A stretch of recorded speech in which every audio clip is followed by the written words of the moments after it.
सभापती महोदय, आज महाराष्ट्राच्या विधान परिषदेमध्ये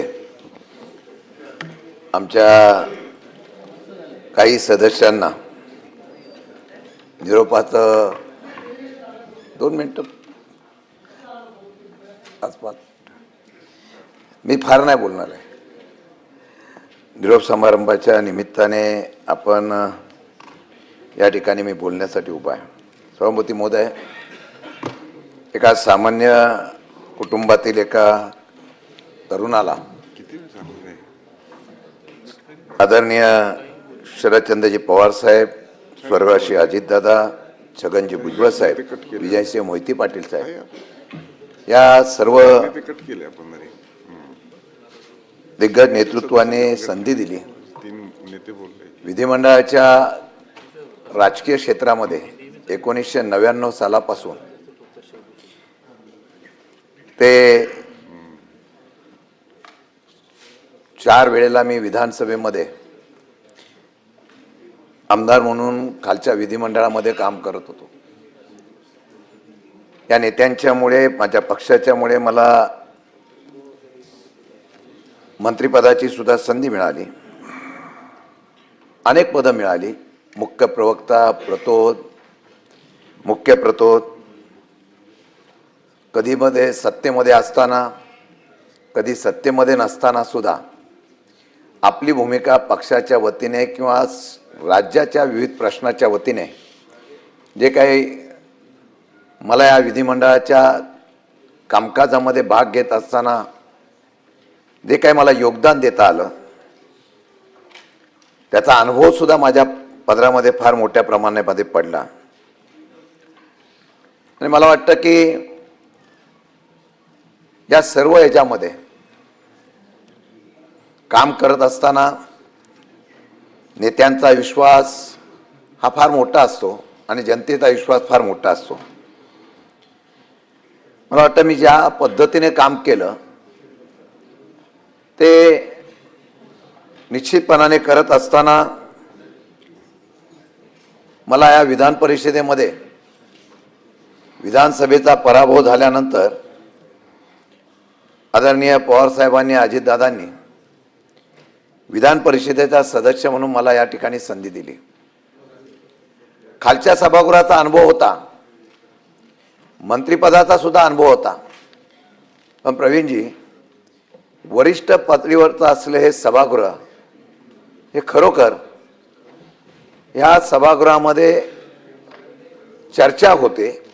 या सभागृहामध्ये चर्चेच्या माध्यमातून एक वेगळ्या प्रकारची दिशा किंवा निर्णय घेण्याची क्षमता सुद्धा पाहायला मिळते. अनेक लोकांचा उल्लेख केला की या सभागृहामध्ये अनेक दिग्गज लोकांनी या ठिकाणी योगदान दिलं. माझं भाग्य आहे की मी या दोन्ही सभागृहाचं काम करत असताना 6 वर्षाच्या कालावधीमध्ये मला सर्वात जास्त कुठलं सभागृह आवडलं असेल तर ते विधान परिषद आवडलेलं आहे.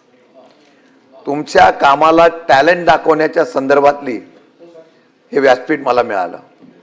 कारण 288 असलेल्या सभागृहामध्ये तुम्हाला बोलायला किती संधी मिळते, त्यापेक्षा या सभागृहामध्ये तुम्हाला तुमचं कसब दाखवण्याचा आणि नेतृत्व गुण दाखवण्याची संधी मिळते, याचा उल्लेख मुद्दाम या ठिकाणी मी करू इच्छितो. सभापती महोदय, राजकारणामध्ये बरेच आपण बघितलंय की राजकारणामध्ये चढ उतार सुद्धा येतात आणि राजकारणामध्ये वेगवेगळ्या प्रकारचे अनुभव सुद्धा येतात.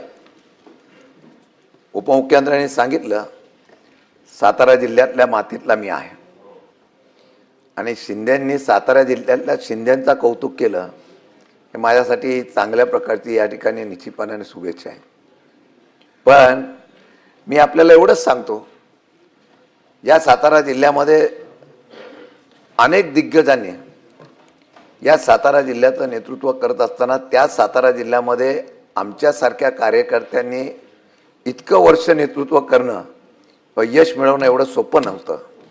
पण तरीसुद्धा राजकीय नेतृत्वांच्या असलेल्या पवारसाहेब असतील, बाकीच्यांचा उल्लेख मी सातत्याने करणार नाही, पण त्यांनी दिलेल्या पाठबळावर मी इथपर्यंत पोहोचू शकलो आणि आपण सर्वांनी साथ दिली. सभागृहामध्ये कधी आंदोलन, कधी सभागृहाच्या बाहेर आंदोलन, सभागृहामध्ये आक्रमकपणा, हा आक्रमकपणा माझ्या अंगामध्ये असल्यामुळे निश्चितपणाने तो कामगार क्षेत्रामध्ये असल्यामुळे त्याचा उल्लेख मुख्यमंत्र्यांनी केला. मुख्यमंत्री महोदय, माथाडी कामगारांच्यामुळे स्वर्गवासी अण्णासाहेब पाटील असतील, शिवराव पाटील साहेब असतील यांच्यामुळे मी कामगार क्षेत्रात आलो आणि राजकीय क्षेत्रात माझा प्रवेश झाला. कामगार चळवळीतलं असलेलं माझं आजचं योगदानामुळे, माथाडी कामगारांच्या आशीर्वादामुळे मी इथं यापर्यंत पोचू शकलो याचा मुद्दाम उल्लेख करतो. राजकारणामध्ये चांगले वाईट अनुभव येतात. जेवढा माणूस मोठा होतो तेवढा त्याला घेरण्याचा प्रयत्नसुद्धा होतो. आणि मला वाटतं की आत्ताच्या राजकारणात मी बोलणं बरोबर नाही, पण मध्यंतरीच्या काळामध्ये अशा काही राजकीय घडामोडी होतात, त्यामध्ये या ठिकाणी आरोप खोटे पण होतात, राजकारणात अडचणीत आणण्याचा प्रयत्न होतो, गुन्हेसुद्धा दाखल करण्याचा प्रयत्न होतो. आणि अशा वेळेला कुटुंब असेल, आम्ही सगळेजण राजकारणामध्ये फार मोठेपणा असो. आणि मी मुख्यमंत्र्यांना तसं धन्यवाद देईन की त्या काळामध्ये ज्यावेळेला त्यांना सत्य कळलं तेव्हा त्यांनी माझ्या पाठीमागं उभं राहण्याचा निर्णय घेतला. हे सांगण्याचं पण धाडस लागतं, कारण ज्यावेळेला एखादी घटना घडते त्या घटनातून एखाद्या वेळेला चुकीचं झालं तर आयुष्य उद्ध्वस्त होतं. आणि ज्यावेळेला ते आयुष्य उद्ध्वस्त होतं त्यावेळेला मनामध्ये जिद्द काम करण्याची असते, ते कुठेतरी असं वाटतं की आता हे सर्व बंद करावं. आणि मला वाटतं त्यावेळेला मुख्यमंत्र्यांनी दिलेला असलेलं योगदान याचा उल्लेख करेन. फार बोलता येईल, पण मी एवढंच सांगेन की संधी मिळाली तिथं संधीचं सोनं करणं गरजेचं असतं. आज अजितदादा असतं तर वेगळं राजकारण पाहायला मिळालं असतं, आम्ही सगळे एकत्र येणार होतो आणि एकत्र आल्यानंतर वेगळी नवीन नवीन दिशासुद्धा आम्हाला भेटली असती, नवीन उमेद आम्ही ठरवली होती. असो, दादा गेले, परंतु दादा गेले तरी मी तुम्हाला सांगतो आदरणीय, आम्ही आहे तिथं प्रामाणिक राहिलो. पवार साहेबांच्यावर असो, मला अनेक तसं प्रलोभन होते, अनेक त्या ठिकाणी बोलवण्याचा विषय आला, परंतु आपण जिथं आहोत, ज्यांच्यामुळे घडलो त्या असलेल्या लोकांच्या बरोबर प्रामाणिक राहणं हीच खरी राजकारणातली विषय आणि ओळख असावी, ही पाळण्याचा प्रयत्न मी निश्चितपणाने केला. आणि त्याचं फळ काय मिळो न मिळो, परंतु आज एक आमची जी प्रतिमा महाराष्ट्रामध्ये आहे, आज ही प्रतिमा या ठिकाणी आहे. सभागृहामध्ये मी अतिशयोक्तीपणा बोलत नाही, पण कोणताही विषय असला की सभागृहामध्ये आम्ही 2-3 लोक उभं राहिलो की आपोआप समोरच्यांना सुद्धा वाटतं की हे बोलतायत म्हणजे काहीतरी, आणि आम्ही अभ्यासपूर्ण बोलून त्या प्रकारे निर्णय घेण्याचा प्रयत्न केला. मी एवढंच सांगेन की आज या सर्व घडामोडीमध्ये ज्यांनी ज्यांनी मला सहकार्य केलं, ज्यांनी ज्यांनी आशीर्वाद दिला, ज्यांनी ज्यांनी पाठबळ दिलं, त्या सर्वांचं मनापासून आभार व्यक्त करतो. आभार व्यक्त करताना मग मी पण एक चारोळी आपली बोलून जातो. उडत्या पाखरांना परतीची तमान असावी, उडत्या पाखरांना परतीची तमान असावी, नेहमी नवी दिशा असावी, घरट्याचं काय केव्हाही बांधता येईल, क्षितिजा पलीकडे झेप घेण्याची मनात जिद्द असावी. अशा प्रकारचा या ठिकाणी उल्लेख करतो. नाही, मनामध्ये कुठले तरी क्षितिजा पलीकडे जाण्याची जिद्द असावी हा हेतू ठेवूनच नाही. लोकसभेला लढलो होतो, तुम्ही त्या दिवशी बोलला का नाही? लोकसभेला जर व्यवस्थितपणे झाला असता तर मी लोकसभेलाच गेलो असतो. पण ते असो, देवेंद्र फडणवीसाचं राजकारण मला निवडणूक झाल्यानंतर कळलं, मी त्याच्यावर काय बोलणार नाही. परंतु सभापती महोदय, मी एवढंच सांगेल काय, मी लढणार आहे. नेत्यांचा आदेश आला तुला लढलं पाहिजे. आम्ही सगळे होतो, उद्धवजी ठाकरे साहेब, आम्ही सगळे एकत्र होतो. त्यांनी सांगितलं तुला लढलं पाहिजे, ते लढलो. बघू ते पुढे परमेश्वराच्या काय मनामध्ये असेल ते आज सांगता येणार नाही. पण मी एकच सांगतो की शेवटी परिणामाचा विचार न करता जो संघर्ष करतो तो लोकांच्या हृदयामध्ये असतो, नेत्यांच्या हृदयात असतो. आणि मला वाटतं ते करण्याचा प्रयत्न मी केला, एक आपलेपणा जपण्याचा प्रयत्न केला. आणि मला माहिती आहे की आपण सगळेजण एका राजकारणामध्ये काम करणाऱ्या कार्यकर्त्याच्या असलेल्या कर्तृत्वाला निश्चितपणाने दाद देण्याचा प्रयत्न करता, ही निश्चितपणाने मी अपेक्षा व्यक्त करतो. आणि मनापासून आमच्या सर्व बाकीचे सदस्य जे आहेत त्यांचं सुद्धा मी मनापासून अभिनंदन करतो, आभार व्यक्त करतो. उद्धवजी साहेब असतील, त्यानंतर नीलम गोरेताई असतील, बाकीचे सर्व सदस्य, या सगळ्यांचं मनापासून मी अभिनंदन करतो, आभार व्यक्त करतो. आणि सभापती महोदय, तुमचं विशेषतः आभार व्यक्त करतो, कारण सालच्या सभागृहामध्ये असताना विरोध असला की आम्हाला बोलायला मिळायचं नाही, सत्तेमध्ये असलं की आम्हाला बोलायला मिळायचं नाही. परंतु ज्या ज्या वेळा तुम्ही आल्यापासून मला फार मोठी संधी मिळाली, त्यामुळे मी महाराष्ट्रामध्ये पोचू शकलो याचा उल्लेख मुद्दाम करतो.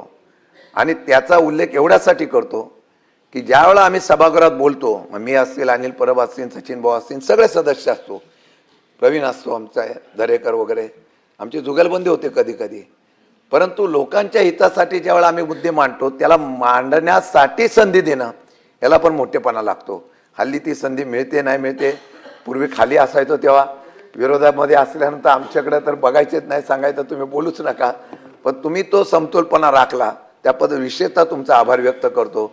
आणि खरंच सांगतो या सभागृहामध्ये आणि खालच्या सभागृहामध्ये काम करत असताना मी भुजबळ साहेबांचा उल्लेख केला, अजितदादांचा केला, विजयदादांचा केला.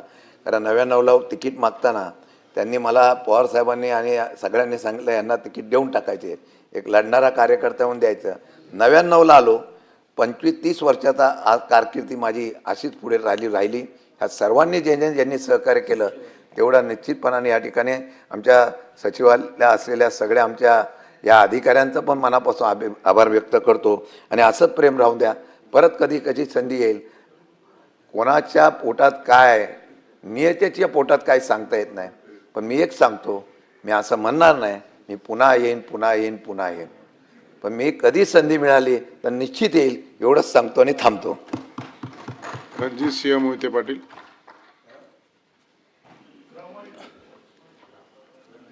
धन्यवाद सभापती महोदय.